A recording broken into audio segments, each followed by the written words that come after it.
Bonsoir à tous, bienvenue dans la feuille de match, votre émission de football. On ne parlera pas de pronostics ce soir malheureusement pour nos amis parieurs. On parlera exclusivement de football avec la Coupe du Monde au Qatar, la Coupe du Monde de la FIFA 2022 et qui livre déjà ses premiers verdicts. On connaît déjà quelques rencontres des huitièmes de finale. Avec moi ce soir, comme d'habitude, j'ai envie de dire Maître Pascal Bon en dimanche. Bonsoir Pascal. Bonsoir Audi, je sois le fait, je joue le fait, pourquoi pas. Il manque le nœud pape, Patrice Basile, bonsoir Patrice. Bonsoir à tous.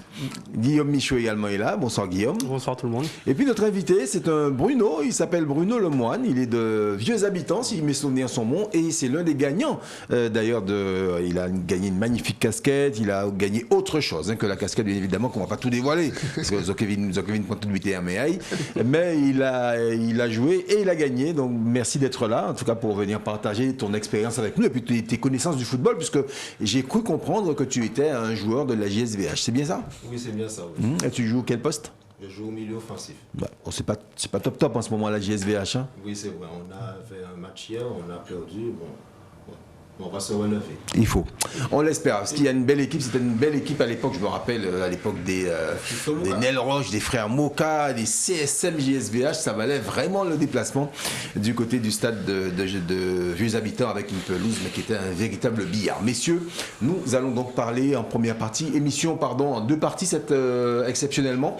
Première partie consacrée on va dire, au bilan de la phase de poule, même si elle n'est pas complètement terminée, cette phase de poule. Et puis, on parlera de ce que vous avez retenu, les incidents liés à l'arbitrage, etc. Il y a pas mal de petites choses à parler. Et puis deuxième partie, on va se projeter donc sur les premiers huitièmes de finale qui sont donc connus. Ça vous va? Très bien. Qu'est-ce que vous retenez alors, Maître Pascal Bon, Patrice Basile, Guillaume Michaud, ainsi que Bruno, notre invité, Bruno Lemoine, s'agissant des matchs de poule, donc des 8 groupes de cette Coupe du Monde 2022 au Qatar? Je dirais dans ce premier jet comme ça, je vois qu'il y a des équipes qui sont facilitées la tâche en gagnant le double match comme la France, et d'autres équipes qui nous ont permis de vibrer jusqu'au niveau, parce que en tout cas la troisième journée de poule a valu, entre guillemets, son pesant d'or sur le suspense, sur le panache. Et puis maintenant, c'est une analyse que maintenant certains partagent. Il y a un nivellement, je ne dis pas par le bas, mais par le haut. Maintenant, toutes les équipes, dites petites équipes, se sont préparées et aussi pendant 3-4 ans, font le job pour être au top niveau. Et aujourd'hui, je l'ai dit encore tout à l'heure en off, si le Japon est qualifié, il doit à son mérite personnel parce qu'elle a gagné. Ils ont gagné l'Allemagne, ils ont gagné l'Espagne. Donc ça, c'est important. Deuxième chose, c'est aussi, c'est marrant, c'est ce qui s'est passé à l'Albight Stadium entre Costa Rica et l'Allemagne. Jamais, en général, je dirais jamais, mais jamais il y a une bataille comme ça où à la fin les deux sont tristes. Il y a toujours un heureux malheureux. Là, il y avait d'un côté 2 euros de côté, entre guillemets, même si l'Espagne peut-être aurait voulu finir premier. Et puis, dans un match, à la fin, les deux équipes étaient tristes, deux équipes malheureuses sur le même stade. C'est assez épique. C'est assez inédit. Patrice? Moi, ce que je voudrais noter, c'est la grande première qu'il y a eu aujourd'hui.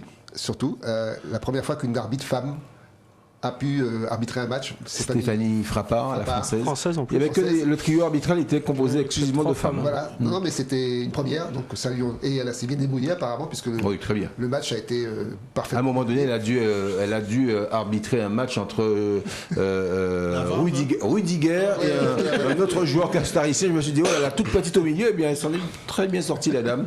Elle les a poussés, messieurs, et puis carton jaune, bien, c'était propre, franchement. Non, mais sinon, cette Coupe du Monde est magnifique. En termes de tout, de jeu, de suspense, ce qui s'est passé cet après-midi encore, le Japon qui nous sort un match de fou, qui est premier de son groupe. On avait un petit peu dit ça, on avait dit attention au Japon, mais pas à ce point-là quand même. Et puis tout le reste, donc la France, la France-Tunisie, avec ce but refusé après que le match soit fini. Enfin, on vit chaque après-midi des choses assez spectaculaires, donc pourvu que ça continue, cette Coupe du Monde me plaît. Guillaume? Moi j'ai eu quelques gros des semi-gros qui sont passés à la trappe. Il y a eu le Danemark qu'on attendait comme grand rival de la France dans ce groupe-là, et finalement ça fait pchit, ils sont éliminés avec 2 points seulement, et une défaite contre l'Australie notamment.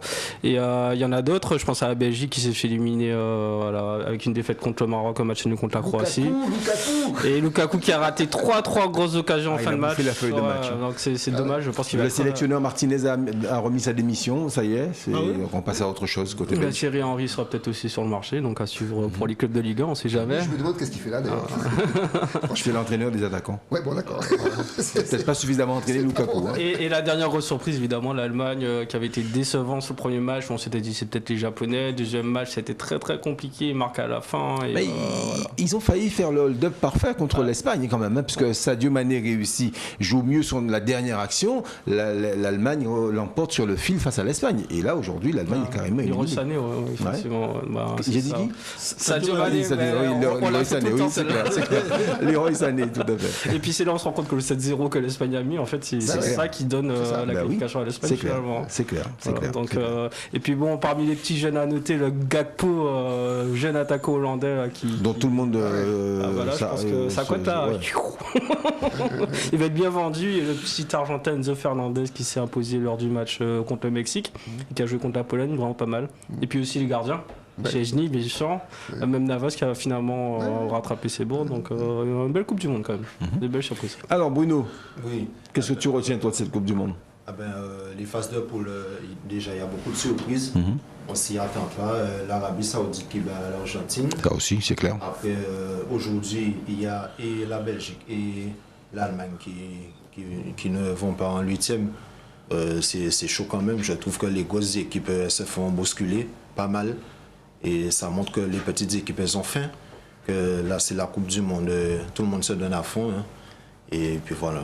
Tout le monde effectivement se donne à fond, mais est-ce que messieurs, vous n'avez pas le sentiment que comparativement à ce qui se passait avant, on avait pratiquement un mois pour préparer la Coupe du Monde. Aujourd'hui, on a eu 2 semaines. Tout au plus pour préparer cette Coupe du Monde. Donc, ce qui, à mon avis, a un peu nivelé tout le monde. Oui, il y a une espèce de nivellement par le haut dont vous parliez, mais voilà, toutes les équipes pratiquement se retrouvent au même niveau physique. Ouais. Et même, j'ai vu des Polonais tirer la languière, je vois des gens tirer la langue, parce que c'est pas forcément évident, mais je pense que le peu de temps, le laps de temps entre la fin des championnats et le démarrage de la Coupe du Monde a permis une espèce de nivellement, parce que, et puis il y a beaucoup de blessés, Neymar, Nuno Mendes, c'est bizarre, ça concerne que les Parisiens, tiens. Voilà.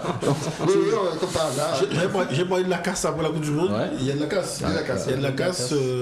Bon, et puis, moi, ce que je trouve intéressant, on l'a pas dit, c'est quand même. On va dire, l'Afrique a quand même rompu le signetier. C'est ce que j'allais dire. Le Maroc, le Sénégal. Le Sénégal. Bon, demain, le Ghana peut faire quelque chose demain. Le Ghana peut faire quelque chose. Cameroun, bon. Encore le Brésil, c'est compliqué. Mais le Ghana peut faire quelque chose. Les frères Ayou, les gars, continuez. Moi, franchement, je trouve que. Voilà, on a besoin de chaque fois de voir toutes les équipes africaines se laver. Est-ce qu'on peut dire que c'est la Coupe du Monde des petites équipes? Oui, bien sûr, on peut dire. Je pense qu'il y aura au moins une ou deux qui va arriver très loin parce qu'à chaque fois, elle va jouer sous les temps faibles des grosses équipes, comme on dit.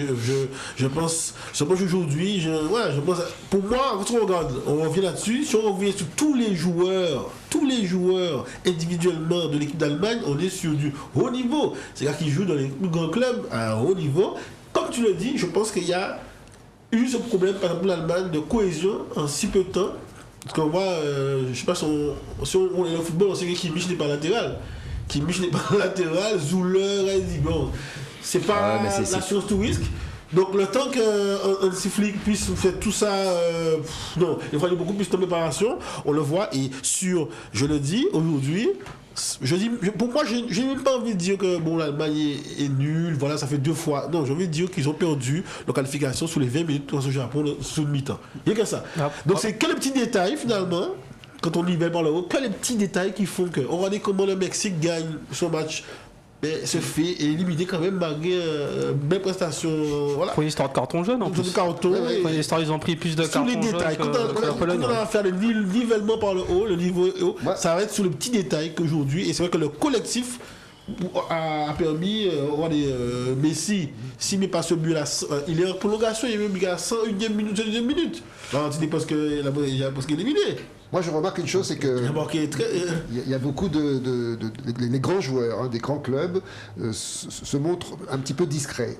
Et je pense qu'aujourd'hui, il y a un phénomène qui se passe, contrairement aux autres années, même les 20 dernières années, c'est que j'ai l'impression que pour ces grands joueurs-là, jouer en équipe nationale est peut-être presque moins important que de jouer dans leur propre club, parce que justement, je crois que l'esprit national est moins fort qu'avant. Et c'est vrai qu'on remarque que même les De Bruyne et compagnie, les grandes stars qu'on attendait, même Messi, je trouve qu'il n'est pas au niveau qu'il devrait être pour soutenir cette équipe d'Argentine. Donc c'est un peu ça. Et par contre, les petits, les joueurs plus moyens, alors eux, par contre, c'est le moment ou jamais de montrer leur talent, montrer qu'ils sont là et qu'ils ne sont pas les grandes stars, mais qu'ils sont au très haut niveau. Et les jeunes, notamment les jeunes, quand on vient de parler, Gakpo et compagnie, c'est la Coupe du Monde qui va leur permettre justement d'exploser finalement. Et c'est ça peut-être qui se passe aujourd'hui dans ces grands clubs, les grandes nations comme l'Allemagne, comme l'Argentine, comme même l'Espagne. On voit bien qu'ils ne jouent pas aussi à fond que le Japon, par exemple. Ça se voit. Moi, je pose la question à Guillaume Michaud. Est-ce que vous n'avez pas le sentiment que les grandes nations justement du football n'ont pas réussi leur mutation? Quand on regarde l'équipe d'Allemagne, elle est quand même vieillissante. Ah oui, non, mais... L'Espagne, c'est beaucoup plus jeune, c'est vrai, mais l'Allemagne, ils sont complètement vieillissants. La Belgique, cette génération qui n'a finalement rien gagné, qui est restée avec son seum de 2018. Les Pays-Bas, pareil, c'est poussif. C'est les mêmes qu'en 2018. Enfin bon, est-ce qu'il n'y a pas véritablement un problème de fond quand on regarde la fraîcheur qu'apportent, par exemple, des nations comme l'Espagne, la France aussi, quand même. Il y a quelques cadres qui sont vieillissants, les Lloris, les Varane, mais à côté de ça, la France, c'est quand même une équipe très jeune. Bah, je crois que vous avez tout dit, on y est. C'est exactement ça. L'Allemagne qui était déjà éliminée en 2018, oui. Rappelons-le, oui. Et qui n'a pas su se renouveler en 4 ans. Même à l'Euro, ils n'ont pas été extraordinaires. Donc voilà, on peut s'interroger. La Belgique, c'est un peu un cas particulier parce qu'ils avaient une très grosse génération dorée qui a abouti en 2018. Et 4 ans plus tard, ils ont pris 4 ans en plus. C'est vrai que ça devient un peu compliqué quand on a Eden Hazard qui n'est pas à son vrai niveau, Vertonghen, Alderweireld, voilà, c'est compliqué. Et la France, c'est un peu l'inverse. La France, c'est même l'extrême inverse, c'est-à-dire qu'ils ont tellement de jeunes. Et ils ont essayé de les intégrer du fait des blessures. En fait, on se rend compte que ils sont un peu loin des titulaires. Donc ça, c'est un truc qu'il faudra quand même un peu observer du côté de la France. Mais globalement, les pays qui n'ont pas su se renouveler, ils sont passés à la trappe. Costa Rica, ils n'ont pas su se renouveler. C'est le même joueur qu'on a vu il y a 8 ans au Brésil. Et voilà, les équipes qui ont su se renouveler, le Japon avec certains apports. Enfin voilà, c'est clairement ça. C'est les équipes qui ont évolué pour S. Portugal, exactement. Pépé qui a quel âge Non mais moi le pire pour moi c'est le Uruguay. Ah ouais. Les mecs, j'ai l'impression que je les connais depuis 1940. Diego Godin, Cavani, Suarez, les mecs, mais ils sont à 2 à l'heure. Et ils sont mauvais. Il était un peu haut, Suarez. Il y a la Croatie, c'est pas mal aussi dans le genre là. Ouais. Non, c'est pour ça que là, la route semble un petit peu dégagée, pour la France notamment. Parce qu'on parle de Pologne, évidemment, 8e de finale. Après, ça peut être l'Angleterre. Et tous les gros, à part l'Espagne, effectivement. Ouais, l'Espagne qui est dans le carré de la France. Ouais. Après, je vois, par rapport à l'Allemagne, il y a aussi, par secteur de jeu. Là, je ne suis peut-être pas tout à fait d'accord avec vous. Par exemple, en Allemagne, on a quand même beaucoup de jeunes.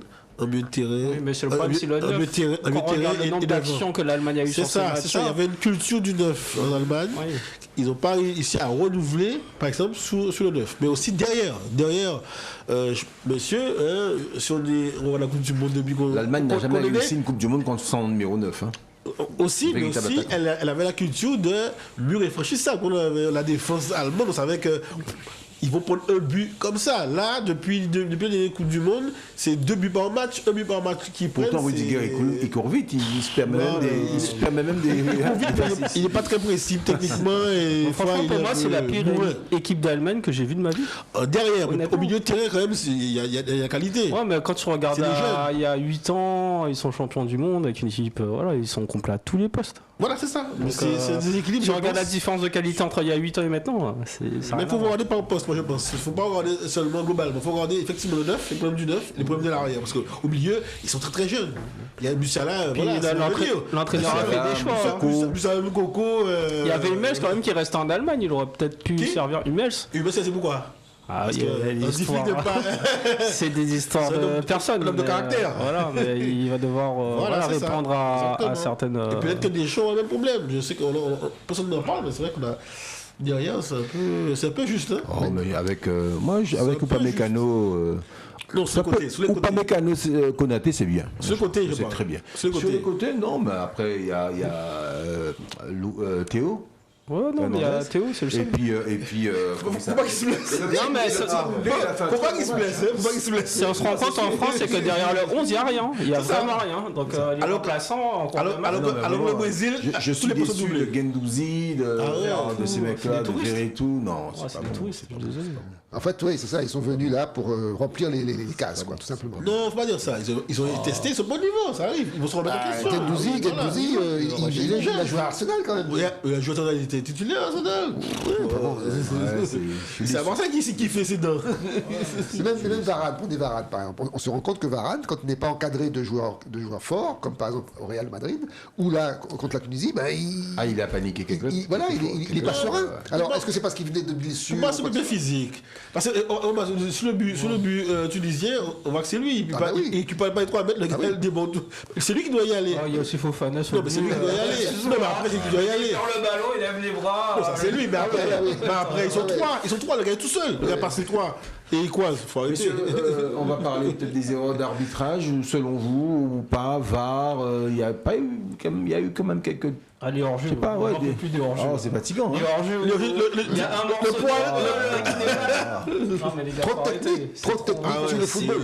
Là, c'est technique. Toi qui pratiques, c'est fatigant ça quand même. Oui, Une position de hors-jeu sifflée parce qu'il y avait un morceau d'ongle, il avait oublié de le ronger, ça dépasse. Oui, c'est vrai. Après, c'est la technologie. Hein. C'est un peu comme au tennis, quoi. Oui, on est d'accord, mais quand même, c'est pas le, ça tue l'esprit du Là, football. oui, ça tue. Oui, c'est vrai, c'est vrai. Surtout que les gars, ils font 3 fois le tour de terrain, ils se congratulent, et à la fin, on leur dit ah mais non, il n'y a pas. Le pire, c'est l'équipe de France qui joue. Non, ils sont déjà à la bouche. TF1 qui remballe tout, qui passe la pub, et on revient. Les joueurs qui sont à la douche, Ah bah voilà, il n'y a pas but.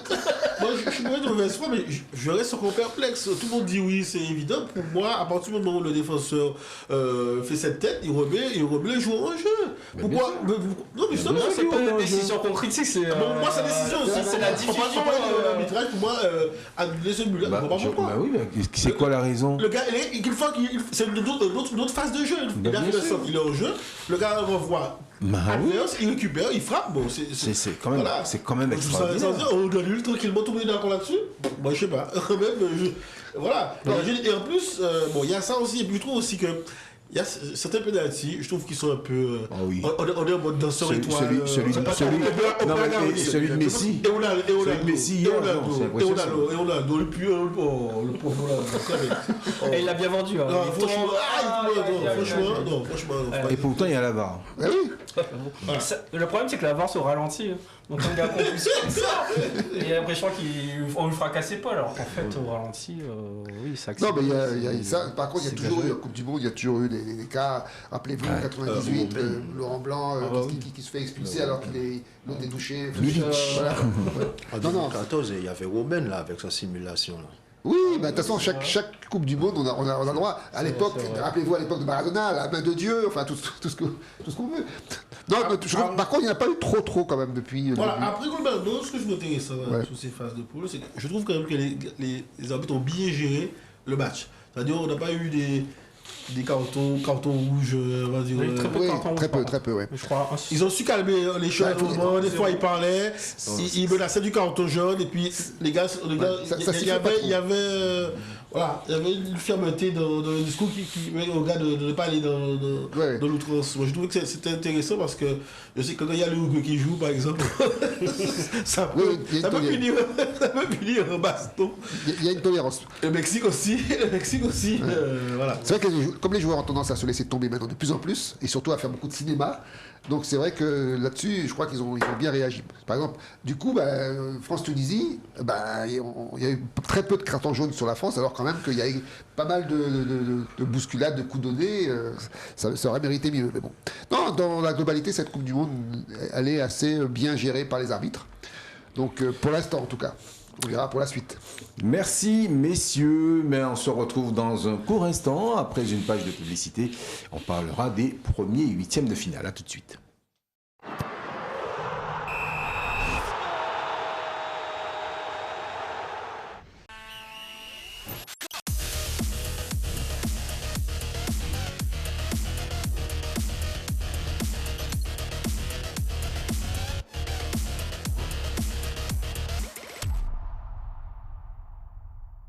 Retour sur le plateau de la feuille de match, messieurs, avec Patrice Basile, Maître Pascal Bon, Guillaume Michaud et notre invité Bruno Lemoine de Jeux Habitants, de la JSVH précisément, joueur de la JSVH qui a été donc le gagnant du jeu et il a remporté de beaux cadeaux de la marque Monster qui met bien en évidence, bien évidemment, sur ce plateau. Les amis, nous allons aborder désormais les huitièmes de finale. On en connaît déjà quand même quelques-uns, notamment l'équipe de France qui va affronter dimanche son Lewandowski donc et la Pologne.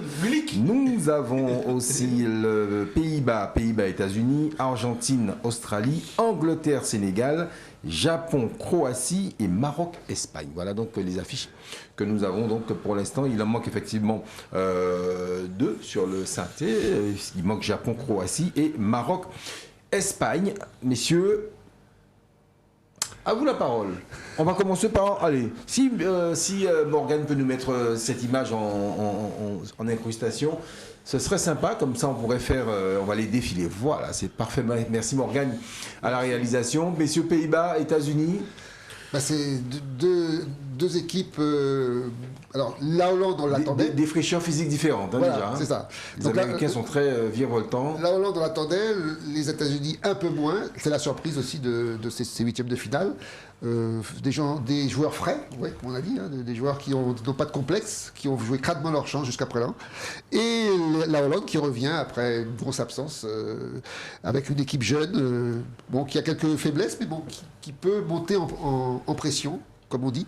Donc un match qui réserve toutes sortes de surprises aussi. Ça peut être l'un comme l'autre. Il n'y a pas vraiment de favori pour moi.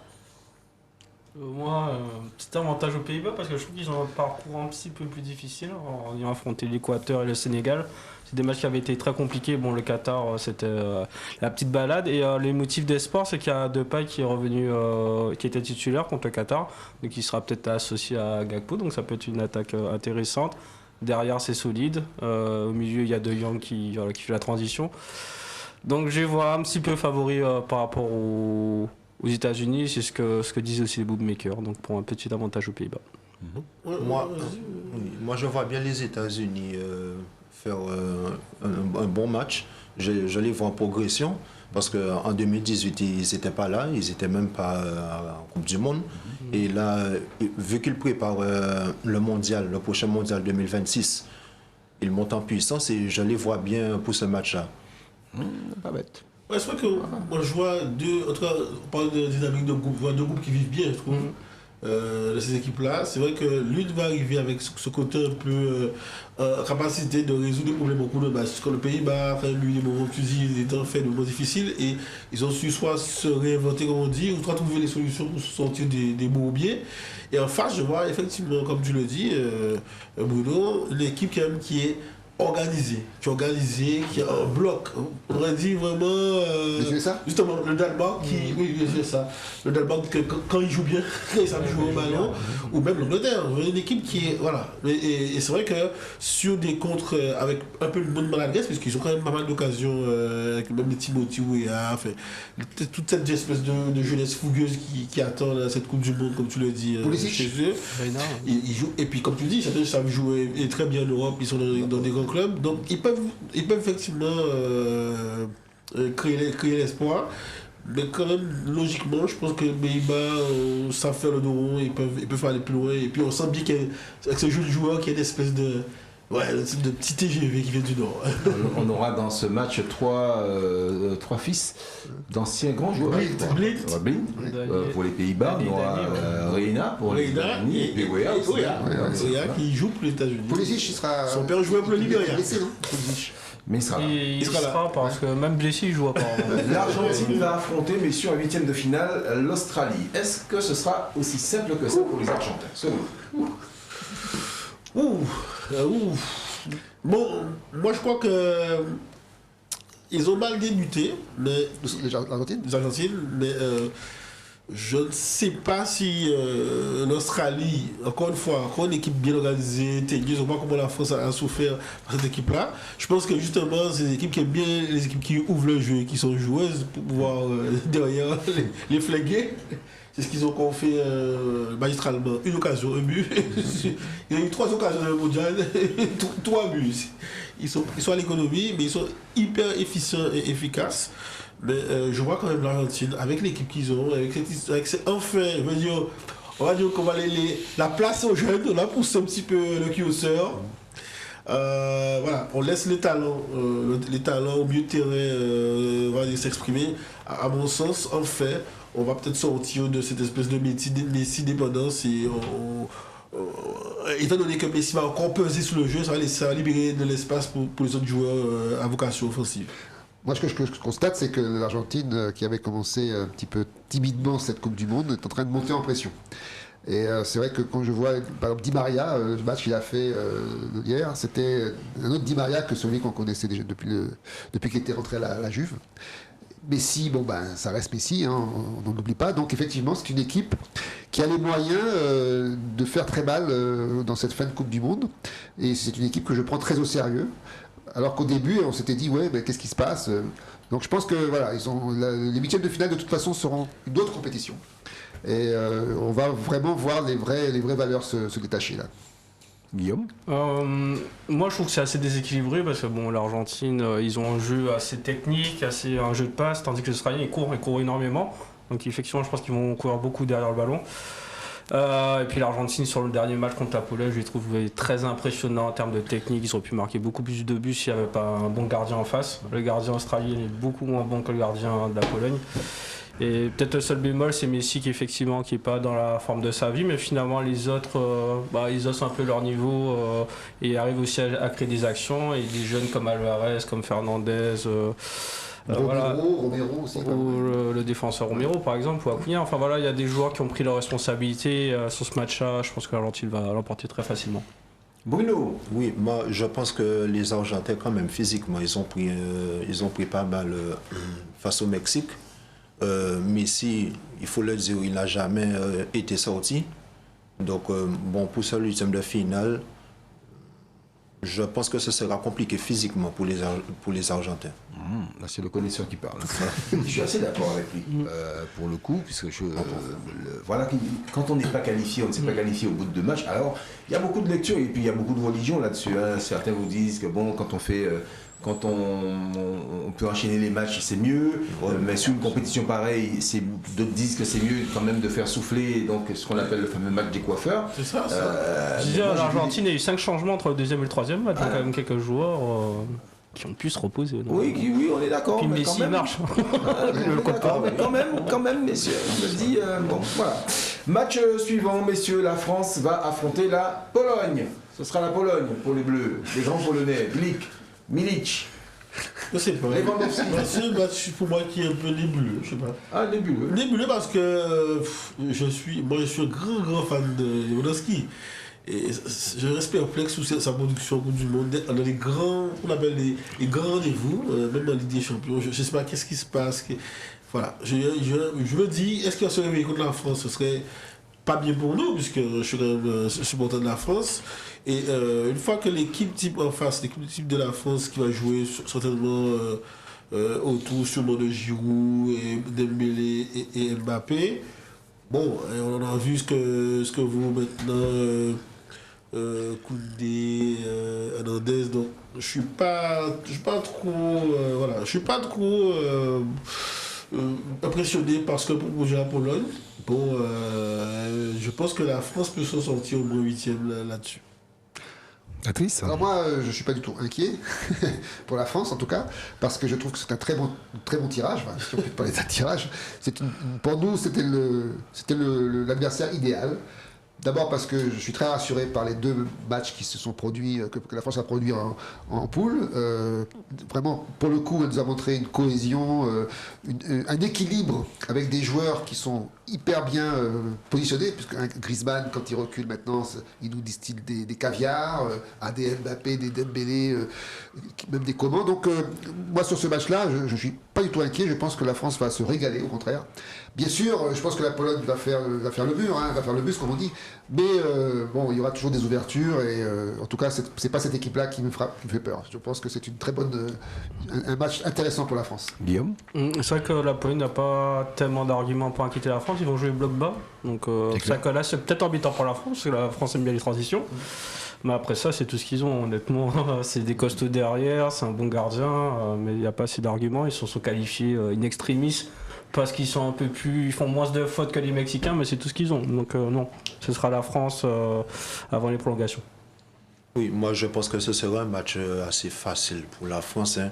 Hormis que, bon, c'est vrai que l'équipe de France n'aime pas jouer contre des équipes qui jouent le bloc bas. Ils aiment bien la transition rapide, les espaces, avec Mbappé, Dembélé qui quand même est bien en forme, on peut le dire.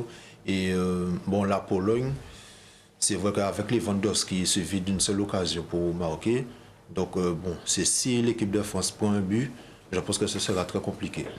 Mais, c'est un 8e de finale, c'est déjà un match coup près, un match à élimination directe, donc effectivement, éviter les buts, voilà. J'ajouterais une chose, c'est que l'avantage quand même que la France a, c'est qu'ils ont effectivement fait reposer leur équipe type, ce qui est physiquement intéressant pour la suite de la compétition.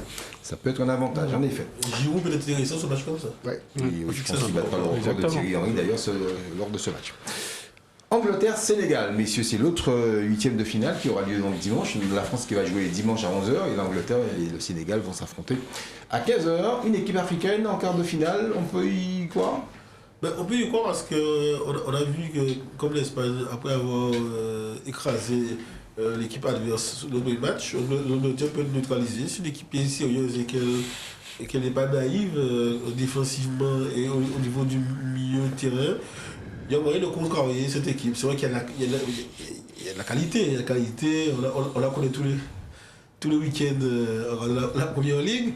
Mais dans un football d'opposition de deux styles différents, avec ce style africain qui a su garder le Sénégal aussi, pourquoi pas? On peut croire aussi aux Sénégalais un peu. Ils ont des gestes, ils ont des façons de jouer au football qui sont pas forcément connus, en tout cas faciles à contrer dans le style européen. Donc, ce sont des oppositions de style avec des joueurs en même temps qui connaissent très bien le championnat européen. Donc, je pense que ça peut être intéressant pour Aliou Cissé et les siens. Moi, pour le coup, je vois vraiment un match très équilibré, qui peut même aller jusqu'au pénalty, parce que c'est vrai que les deux équipes ont des arguments à faire valoir. En Angleterre, comme on l'a dit, c'est une équipe jeune qui revient de loin, qui a des grosses ambitions parce qu'ils ont des joueurs qui peuvent leur offrir ces ambitions. Je pense au jeune Bellingham, qui a 19 ans, qui moi, illustre parfaitement ce renouveau anglais. Et puis le Sénégal, qui a toutes ses chances aussi, équipe africaine avec plein d'ambitions, vainqueur de la CAN, champion d'Afrique en titre. Donc, bon, malgré tout, il y a Gay qui est suspendu, mais ils ont quand même un banc intéressant. Koulibaly, Dia, tout ça, ce sont des joueurs qui ont de grosses capacités. Donc, je pense que c'est un match où il y aura des buts et qui ira peut-être, comme je l'ai dit, au tir au but. Je trouve, comme toi, Patrice, c'est des équipes avec des niveaux assez similaires. Ils jouent à peu près dans le même style, des attaques rapides sur le côté. Dur ce match-là, mais moi je mettrais peut-être un petit avantage au Sénégal. J'aime bien le gardien, Edouard Mendy. Je pense qu'il est capable de faire la différence s'il y a une séance de tir au but qui arrive. Et puis j'aime bien aussi les deux ailiers, Crépin Dacia et surtout Ismail Assar. Je l'ai trouvé extraordinaire contre l'Équateur. Une fusée, il a mis la misère aux défenseurs équatoriens. Donc ouais. Et puis ça me ferait plaisir, honnêtement. Donc, il y a pas oublié quelqu'un, Patrice? Ah, d'accord. Puis ça, Boulaïdia, Sadio Mané. Dieng. Ah, Dieng, on l'a tellement peu vu. En tout cas, il a un peu vu. Bon, il n'a pas marqué en tout cas pour le moment, mais on espère effectivement qu'il marquera. Mais moi, je souhaite une victoire du Sénégal et même si c'est au tir au but, ça me fera bien plaisir. Alors, Bruno. Oui, c'est vrai que malgré le fait que Sadio Mané ne soit pas là, le Sénégal a réussi à se qualifier. Ils sont en 8e de finale. Et bon, contre l'Angleterre, je dis que l'avantage du Sénégal, c'est qu'ils seront soudés. Je vois cette équipe-là ne pas lâcher. C'est-à-dire que physiquement, je pense qu'ils seront bien. et ils sauront contenir les Anglais. Donc, je vois un bon match du Sénégal.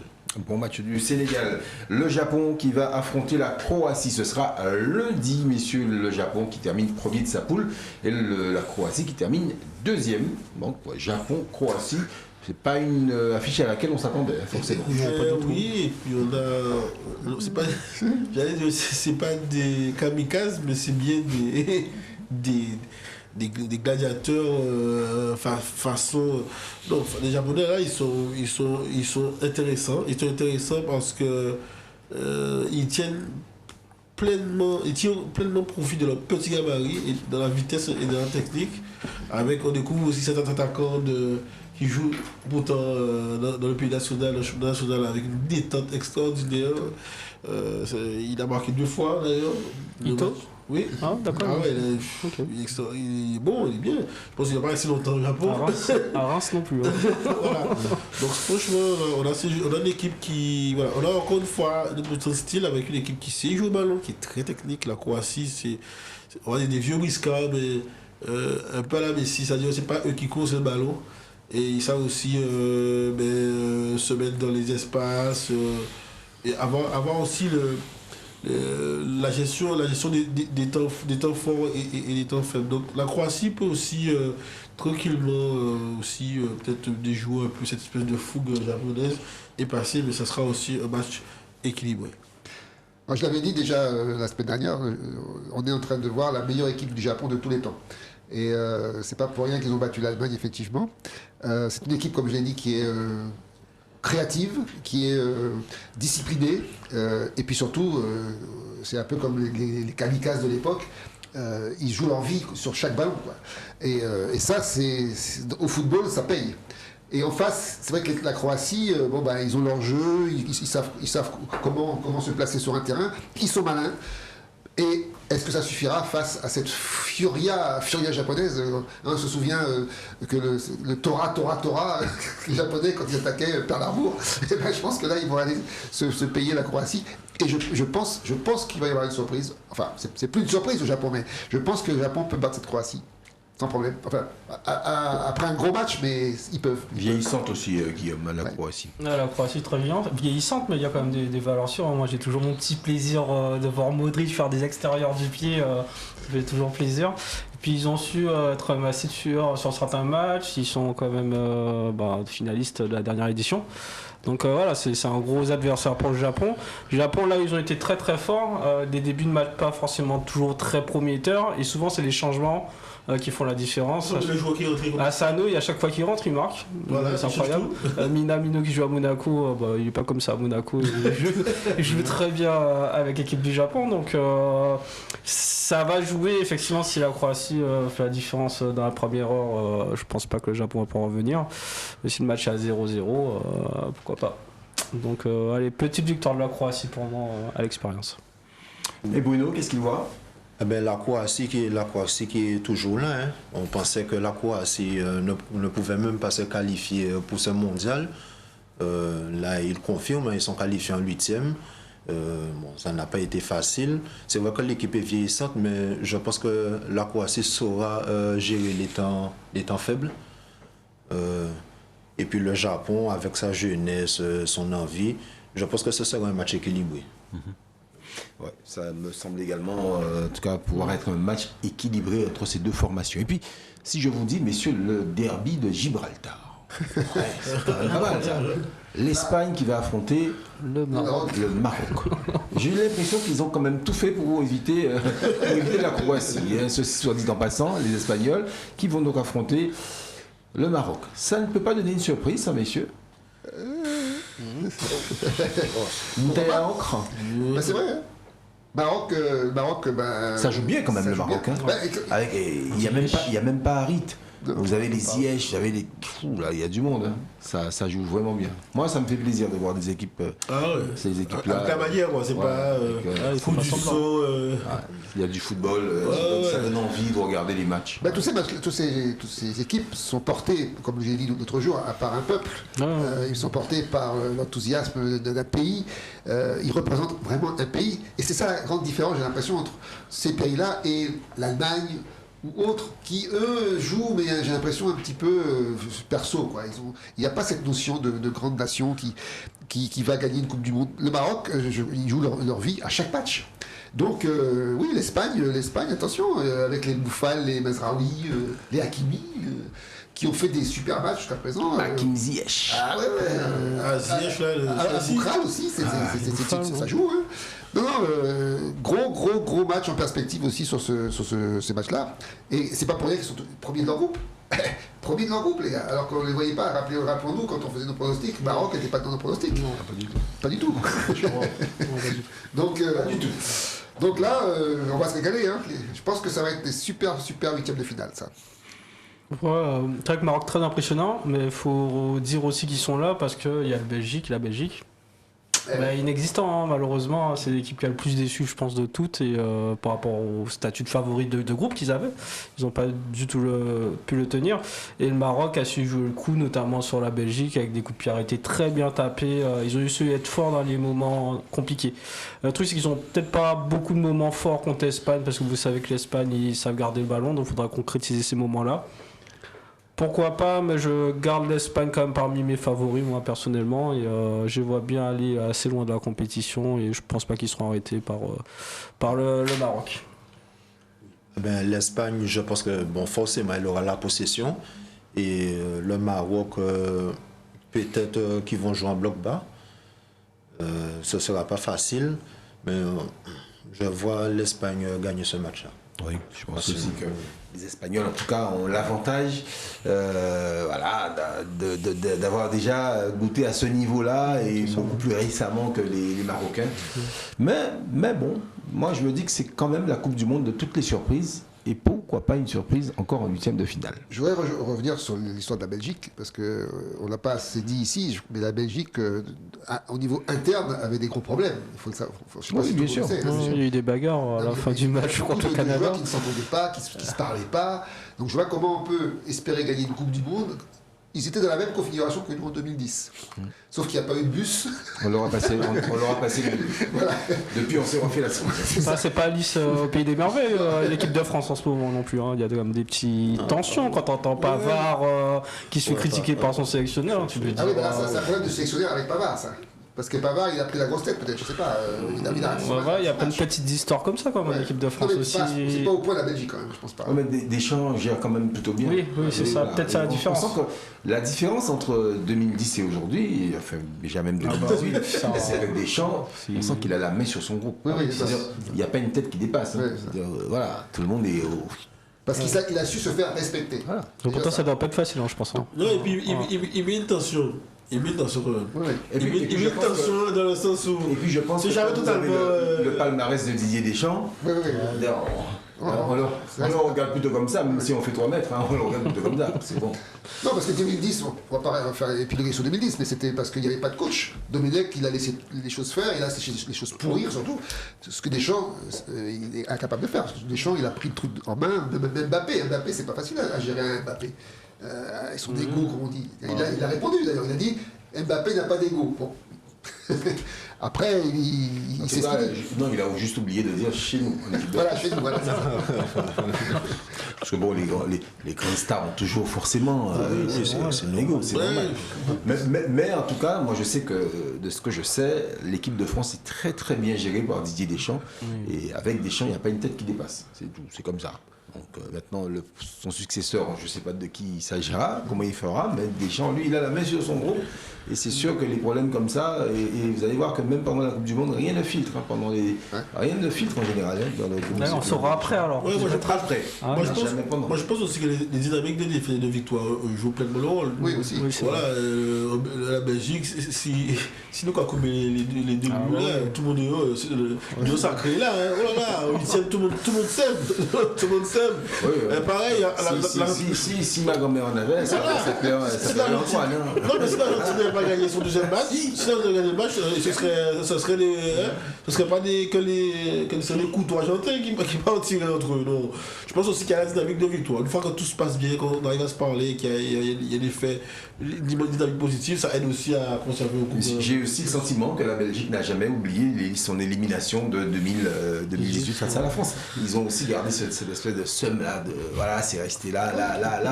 Et d'ailleurs, quand on voit les déclarations de Bruyne après le match perdu contre ils ont perdu contre le Maroc. Canada et Maroc. Non, Maroc le Maroc contre le Maroc. Oui, pardon. Eh ben, qu'est-ce qu'il dit? Il te dit oui, cette génération, c'est vrai qu'on est vieux, on est ceci, on est cela, et on va certainement terminer notre carrière sans jamais rien faire à la Coupe du Monde. On sent vraiment qu'il y a le somme de 2018. Et il dit même d'ailleurs que on a raté le coche en 2018. Ils le disent. Ouais, il y a une cellule psychologique à mettre en place. Messieurs, 3-0, Brésil-Suisse, Ah, c'était pas mal. Patrice. Ah, c'était, oui, le. Raté, raté, hein. Au moins, t'as donné le résultat quand même, c'est pas mal. On avait Guillaume, voilà. Brésil-Suisse 2-0, il s'en rapproche, mais c'est voilà. Donc c'était les deux qui étaient présents le week-end dernier. Monsieur Pascal Bon était de l'autre côté de l'Atlantique. D'ailleurs, il nous avait eu, on s'était eu donc par vidéo interposée. Donc pas de gagnant, messieurs, entre vous, 3-0 et 2-0. Le Brésil avait gagné 1-0 contre cette équipe de la Suisse, des Brésiliens qui vont terminer contre le Cameroun. Donc voilà, ça va pas être une mince affaire cette affaire-là non plus, puisque le Cameroun peut encore jouer sa qualification. L'Uruguay qui pourrait être vengé par les Ghanéens qui vont. Ils peuvent, hein. Voilà. Moi je crois au Ghana. Ah oui, 2010, ça nous rappelle 2010, ça. Oui, Ghana. Hein, ils étaient à ça d'une qualification, les Ghanéens. Mais bon, contre ces vieux Uruguayens, j'espère qu'ils vont gagner. Ils sont vieux, ils marchent à 2 à l'heure, ils m'énervent. Et William, ça va. Oui, Oui, c'est Alors, ils sont pas dans la même équipe, ça c'est drôle. hein. Il y a un qui est en Espagne et l'autre qui joue pour le Ghana. Le Ghana, exactement. C'est comme les frères Boateng, pareil. Boateng. C'était Allemagne et Un Ghana. Allemagne et l'autre au Ghana. Voilà. C'est marrant. Il joue pour le Ghana là Boateng, non, le Côte d'Ivoire. Il est retraité. Il est trop vieux. Messieurs, merci. On se retrouve donc jeudi prochain. Pareil, format, s'il n'y a pas de grille, on va forcément débriefer ce qui s'est passé durant la semaine. On reviendra, j'espère, avec du bleu, du blanc et du rouge, avec un beau cocorico pour la France qui battra, qui va écraser, comme même à le dire Rudy Zorobabel, la Pologne sur le score 2-0. Moi, ça me va bien. Ça fait 3 points. Ça fait une On qualification. rappelle quand même le jeu qui est actuellement en cours que notre partenaire met en place. Donc notre ami Bruno, ici présent, est l'un des gagnants de la semaine dernière. Donc je propose à tous les téléspectateurs qui nous suivent de regarder donc ce qui va apparaître sur l'écran. La FDM, voilà. FDM.com/web/CDM. Inscrivez-vous. Inscrivez-vous et gagnez des cadeaux. Beaucoup de cadeaux. Une belle casquette comme celle-là et effectivement d'autres cadeaux que vous recevrez comme Bruno qui a eu pas la chance mais qui a eu envie de jouer à ce jeu-là et qui a remporté ce cadeau. Voilà. Bravo Bruno, merci à Bruno d'avoir participé avec nous à ce débrief et merci à Pascal Bon, merci à Patrice Bazile et merci à Guillaume Michaud. On se retrouve jeudi soir prochain, même heure, même antenne. Bonne soirée à tous.